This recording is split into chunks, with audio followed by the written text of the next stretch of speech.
प्रधानमंत्री नरेंद्र मोदी आज video conferencing के जरिए मैरीटाइम इंडिया समिट 2021 का शुभारंभ किया है। 2 मार्च से 4 मार्च तक वर्चुअल माध्यम पर पोत परिवहन और जल मार्ग मंत्रालय की ओर से मैरीटाइम इंडिया समिट 2021 का आयोजन किया जा रहा है।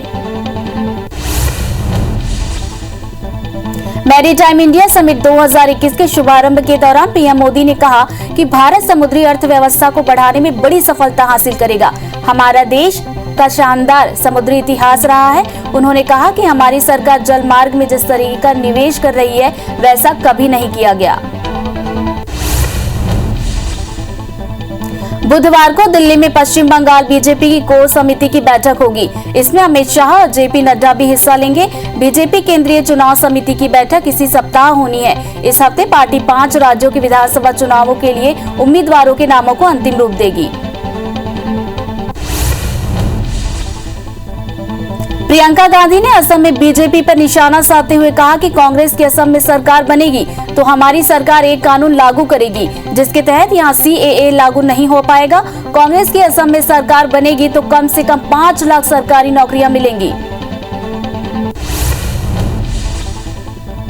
यूपी के मुख्यमंत्री योगी आदित्यनाथ पश्चिम बंगाल के चुनावी रण में उतर गए हैं। सीएम योगी ने मालदा में चुनावी रैली को संबोधित किया। सीएम योगी ने बांग्ला भाषा में अपने भाषण की शुरुआत की। इस दौरान ममता सरकार पर जमकर निशाना साधा। सीएम योगी ने कहा कि आखिर बंगाल में अराजकता फैलाने वालों से टीएमसी की कौन सी दोस्ती है, कौन सा गठबंधन है। पीएम नरेंद्र मोदी की तारीफ के बाद कांग्रेस के वरिष्ठ नेता गुलाम नबी आजाद अपनी ही पार्टी कार्यकर्ताओं के निशाने पर आ गए हैं। कांग्रेस कार्यकर्ताओं ने जम्मू में गुलाम नबी आजाद के खिलाफ जमकर प्रदर्शन किया और उनको पार्टी से निकालने की मांग की। प्रदर्शन कर रहे कांग्रेस कार्यकर्ताओं ने पार्टी के अंतरिम अध्यक्ष सोनिया गांधी से गुलाम नबी आजाद को पार्टी से बाहर निकालने की मांग की। कार्यकर्ताओं ने कहा, ये बदकिस्मती है। गुलाम नबी आजाद को कांग्रेस ने बहुत कुछ दिया, लेकिन आज जब पार्टी का समर्थन करने का समय है तो उन्होंने बीजेपी के साथ दोस्ती की। वे DDC चुनाव प्रचार के लिए जम्मू कश्मीर नहीं आए, लेकिन अब यहाँ आकर पीएम मोदी की तारीफ कर रहे हैं। वित्त मंत्रालय बहुत जल्द ही पेट्रोल डीजल पर एक्साइज ड्यूटी घटाने का फैसला ले सकता है। फिलहाल मंत्रालय अभी राज्यों और तेल कंपनियों के साथ इस पर चर्चा कर रहा है। सरकार को अंतर्राष्ट्रीय बाजार में कच्चे तेल की कीमतों में स्थिरता का भी इंतजार है। सरकारी तेल कंपनियों ने मंगलवार को पेट्रोल डीजल के भाव में कोई भी इजाफा नहीं किया।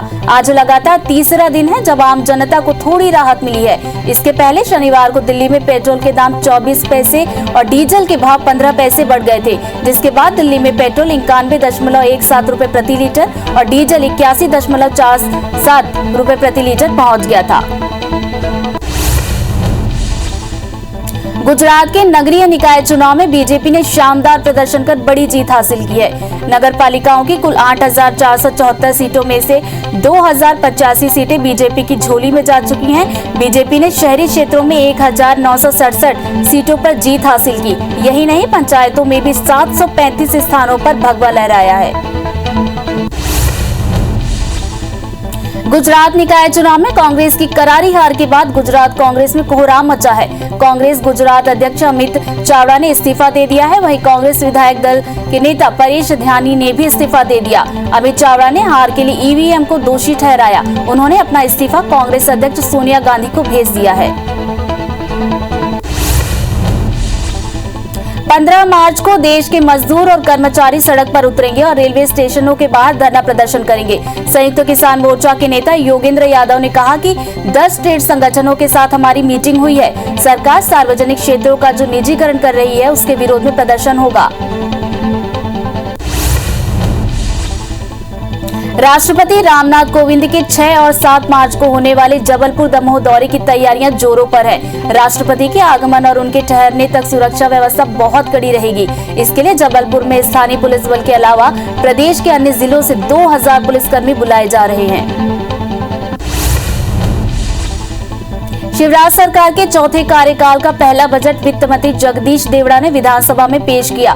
पूरा बजट आत्मनिर्भर मध्य प्रदेश पर फोकस है। वित्त मंत्री ने कहा कि चंबल के लिए अटल प्रोग्रेसिव वे है। अब पूर्व से पश्चिम को जोड़ने के लिए नर्मदा एक्सप्रेस वे का खाका तैयार किया गया। वित्त मंत्री ने मध्य प्रदेश में 9 नए मेडिकल कॉलेज खोलने की घोषणा की। साथ ही उन्होंने कहा कि प्रदेश में अगले 2 साल में एमबीबीएस की 1235 सीटें बढ़ाई जाएंगी। 2 इंजीनियरिंग और 5 पॉलिटेक्निक को स्कूल ऑफ एक्सीलेंस बनाया जाएगा। किसानों के लिए बजट में विशेष प्रावधान किया गया। वित्त मंत्री ने कहा कि किसानों को बगैर ब्याज के ऋण देने के लिए 1000 करोड़ रुपए का प्रावधान किया है। हमने किसान सम्मान निधि योजना लागू की है। किसान कल्याण योजना में 4000 रुपए और बढ़ाए गए। पूर्व सीएम कमलनाथ ने कहा कि इस बजट में कुछ भी नया नहीं है। ये बजट जनता की उम्मीदों के विपरीत है। इंदौर भोपाल मेट्रो ट्रेन के लिए अपर्याप्त राशि दी गई। किसान युवाओं के लिए कुछ भी नहीं है। उन्होंने कहा कि पुरानी योजनाओं को ही वापस शामिल कर गुमराह करने की कोशिश की गई।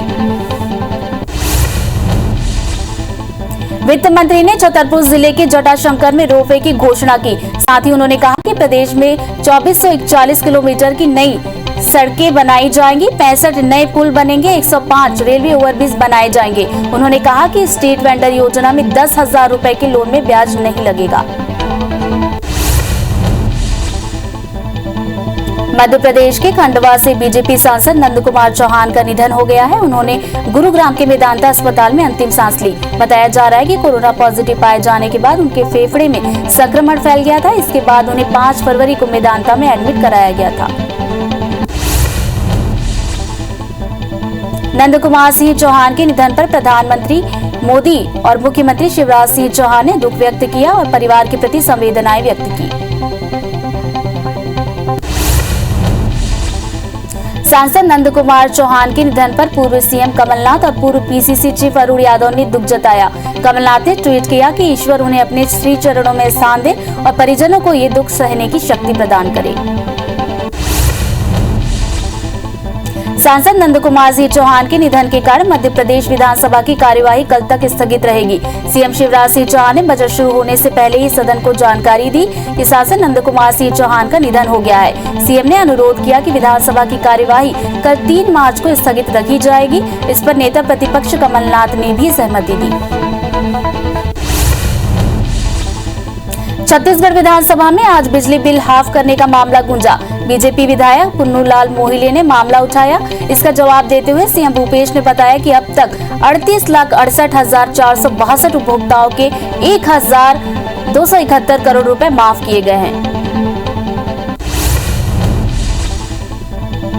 बीजेपी विधायक शिवरतन शर्मा ने कटघोरा के अंतर्गत जटका क्षेत्र में कैंप मध्य से स्टाफ डैम का मामला उठाया। उन्होंने 2 अधिकारियों के खिलाफ कार्रवाई का मामला उठाते हुए तकनीकी अधिकारियों को बचाने का आरोप भी लगाया। अजय चंद्राकर ने पूछा कि मामले की जांच किससे कराई गई है और क्या नतीजा निकला। बीजेपी विधायकों का जवाब देते हुए वन मंत्री मोहम्मद अकबर ने जांच समिति का गठन कर जांच कराए जाने की जानकारी दी। कांग्रेस के सत्यनारायण शर्मा ने ईओडब्ल्यू में अधिकारियों के खिलाफ शिकायत दर्ज होने की जानकारी मांगी। सीएम भूपेश बघेल ने जानकारी देते हुए कहा कि 21 जनवरी 2021 तक 276 अधिकारियों के खिलाफ नामजद शिकायत दर्ज की गई है। डोंगरगढ़ स्थित मां बमलेश्वरी मंदिर परिसर में केंद्र सरकार की प्रसाद योजना का भूमि पूजन किया गया। केंद्रीय पर्यटन मंत्री प्रहलाद पटेल और प्रदेश के मुख्यमंत्री भूपेश बघेल वर्चुअल रूप से कार्यक्रम में शामिल हुए। वहीं गृह मंत्री ताम्रध्वज साहू और सांसद संतोष पांडे ने मंदिर परिसर में पूजा अर्चना कर भूमि पूजन किया। केंद्रीय मंत्री प्रहलाद पटेल ने कहा कि पर्यटन क्षेत्र को विकसित करने के लिए 26 स्थानों में डोंगरगढ़ को शामिल किया गया है। वहीं भूपेश बघेल ने केंद्रीय मंत्री से छत्तीसगढ़ की सीमा से लगे अमरकंटक नर्मदा नदी की परिक्रमा में शामिल छत्तीसगढ़ के क्षेत्र को विकसित करने की मांग की। पूर्व लोकसभा स्पीकर सुमित्रा महाजन ने मंगलवार को इंदौर कलेक्टर से मुलाकात की। साथ ही शहर में माता अहिल्या के स्मारक बनाने को लेकर चर्चा भी की। सुमित्रा महाजन ने बताया कि अहिल्याबाई की स्मारक बनाने को लेकर वे सीएम शिवराज से बात कर चुकी हैं और अब कलेक्टर मनीष सिंह से चर्चा करने आई हैं। गुना के न्यू टेकरी सरकार मार्ग का नाम अब स्वतंत्रता सेनानी सागर सिंह सिसोदिया के नाम कर दिया गया है। ज्योतिरादित्य सिंधिया, मंत्री महेंद्र सिंह सिसोदिया और गोपीलाल जाटव की मौजूदगी में शिला पट्टिका का अनावरण किया गया। मनेंद्रगढ़ विधायक विनय जायसवाल ने कहा कि अगर सीएम भूपेश बघेल और पूर्व सीएम रमन सिंह की विधानसभा क्षेत्र में भ्रष्टाचार होगा तो वे उसे भी विधानसभा में उठाएंगे। उन्होंने कहा कि वे पूरे प्रदेश की किसी भी विधानसभा क्षेत्र के भ्रष्टाचार के मुद्दे को विधानसभा में उठा सकते हैं। एमपी बजट में छतरपुर में मेडिकल कॉलेज की घोषणा होने के साथ ही बीजेपी और कांग्रेस नेताओं में क्रेडिट लेने की होड़ मच गई है। कांग्रेस इसका पूरा क्रेडिट छतरपुर विधायक आलोक चतुर्वेदी को दे रहे हैं, तो वहीं बीजेपी इसका क्रेडिट शिवराज सिंह चौहान को देने में लगी है। विदिशा में जन सुनवाई के दौरान अजीबोगरीब मामला सामने आया, जहां एक किसान न सिर्फ अपने परिवार बल्कि गाय, बैल और अन्य जानवरों के साथ कलेक्टर से मिलने पहुंच गए, जिसकी जानकारी लेने पर पता चला कि किसान पठारी कोतवाली थाने की कार्यप्रणाली से परेशान है। इस पर एसडीएम ने जल्द से जल्द न्याय दिलाने की बात कही। दुर्ग रायपुर के बीच भारत माला परियोजना के तहत प्रस्तावित जमीन अधिग्रहण के मुआवजा के लिए जिले को सिर्फ 50 करोड़ राशि ही मिल पाई है, जबकि जिला प्रशासन ने 350 करोड़ की जानकारी दी थी। दरअसल अंजोरा से आरंग तक सड़क का निर्माण होना है, जिसके लिए इसके अंतर्गत आने वाले किसानों की जमीन को अधिग्रहित किया गया है। पन्ना छतरपुर राष्ट्रीय राजमार्ग पर बमीठा पुलिस ने चेकिंग के दौरान एक ट्रक से करीब 252 बोरी पीडीएस चावल जब्त किया। वहीं राजनगर एसडीएम के निर्देश पर डीएसओ को जांच के लिए भी भेजा गया। ट्रक से ले जाने वाले पीडीएस रिजेक्टेड है, जिसे किस आधार पर ले जाया जा रहा था इसकी भी जांच की जा रही है। रायगढ़ में अमृत मिशन के तहत चल रही जल आवर्धन योजना लेट लतीफी को लेकर विवादों में है। दरअसल इस योजना के तहत 134 करोड़ खर्च कर पाइपलाइन विस्तार का काम चल रहा है, लेकिन इसके लिए पानी लाने निगम के पास कोई प्लानिंग नहीं है। इसे लेकर विपक्ष अब सवाल उठा रहा है। बलरामपुर के सूरजपुर वन परिक्षेत्र में कूप कटिंग का काम चल रहा है, जिसमें बीते 1 साल से 12 से ज्यादा मजदूर काम कर रहे हैं और बिगड़े वनों को जंगल से हटा रहे हैं, लेकिन उन्हें मजदूरी नहीं मिल पाने से वे काफी परेशान हैं। मजदूरों का कहना है कि पैसों के लिए उन्हें लगातार भटकना पड़ रहा है। पन्ना जिला प्रशासन की मदद से 3 महीने से महाराष्ट्र के ठेकेदार के चंगुल में फंसे 91 बंधक मजदूरों को उनके घरों तक सुरक्षित पहुंचाया गया। दरअसल महाराष्ट्र के भाड़ा गांव के फंसे मजदूरों ने मंत्री बृजेंद्र प्रताप सिंह से फोन के माध्यम से मदद की गुहार लगाई थी। इंदौर के राजेंद्र नगर थाने क्षेत्र के ग्राम पिपलिया राव में उस वक्त हंगामा खड़ा हो गया जब यहां पर स्थानीय लोगों ने अवैध कॉलोनी विकसित करने के इरादे से करीब 400 मीटर क्षेत्र में तार फेंसिंग करवा दी। कब्जे को लेकर रहवासी और कब्जाधारियों के बीच जमकर विवाद हुआ। सूचना पर नगर निगम की अवैध अतिक्रमण हटाओ दस्ते ने कार्रवाई की। इंदौर पुलिस जमीन घोटाले में फरार भू माफिया पर चौतरफा शिकंजा कसना शुरू कर दिया है। इसके लिए उनके पार्टनर और रिश्तेदारों के नाम पर दर्ज कंपनियों का रिकॉर्ड खंगाला जा रहा है और प्रॉपर्टी ब्यौरा मांगा है। वहीं स्पेशल इन्वेस्टिगेशन टीम ने 25 से ज्यादा माफियाओं की सूची भी तैयार की। बलरामपुर कलेक्ट्रेट में 4 रेत खदानों का टेंडर जारी किया गया। टेंडर प्रक्रिया के दौरान पूरे इलाके को छावनी में तब्दील कर दिया गया। 100 से ज्यादा पुलिसकर्मियों के साथ ही एसडीओपी और टीआई रैंक के अधिकारियों की विशेष ड्यूटी लगाई गई थी ताकि कोई वाद विवाद न हो। निकाय चुनाव से पहले ग्वालियर में फिर गंदे पानी का मुद्दा छाने लगा है। इसे लेकर कांग्रेसियों ने नगर निगम मुख्यालय पर गंदे पानी के साथ प्रदर्शन किया। साथ ही निगम कमिश्नर को 7 दिन का अल्टीमेटम भी दिया। बता दें कि लोगों ने इसे लेकर निगम के अधिकारियों से शिकायत की थी। इसके बाद भी समस्या को ठीक नहीं किया गया।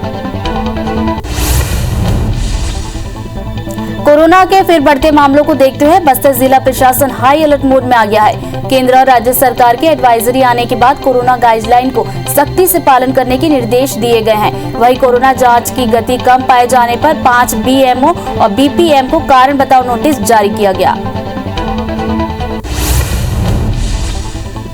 दतिया में लोकेंद्र क्लब टूटने को लेकर बीजेपी कांग्रेस के नेता आमने सामने दिखाई दे रहे हैं। बता दें कि बीती रात जब सेवड़ा विधायक घनश्याम सिंह लोकेंद्र क्लब टूटने के विरोध में आम सभा कर रहे थे, वहीं बीजेपी नेता एडवोकेट दीपक बेलपत्री उनके खिलाफ लिखे पर्चे सभा स्थल पर बांटते दिखे। बिलासपुर आईजी रतन लाल डांगी प्रेस क्लब के पहुना के रूप में पत्रकारों के सामने मुखातिब हुए। इस दौरान उन्होंने कहा कि उनका पूरा प्रयास कम्युनिटी पुलिसिंग पर रहता है, क्योंकि समाज से दूरी बनाकर अपराध कर अंकुश लगाना मुश्किल है। युवकों को नशे से बचाना भी उनके मिशन में शामिल है। केशकाल के बालिंगा गांव के पास पिकअप और बाइक आपस में भिड़ गए, जिसे बाइक सवार 2 युवकों की मौके पर ही मौत हो गई। वहीं घटना के बाद पिकअप ड्राइवर ने तत्काल गाड़ी को विश्रामपुरी थाना लाकर छोड़ दिया। विश्रामपुरी थाना प्रभारी ने बताया कि दोनों युवकों के सिर में गंभीर चोट लगने से मौत हुई है।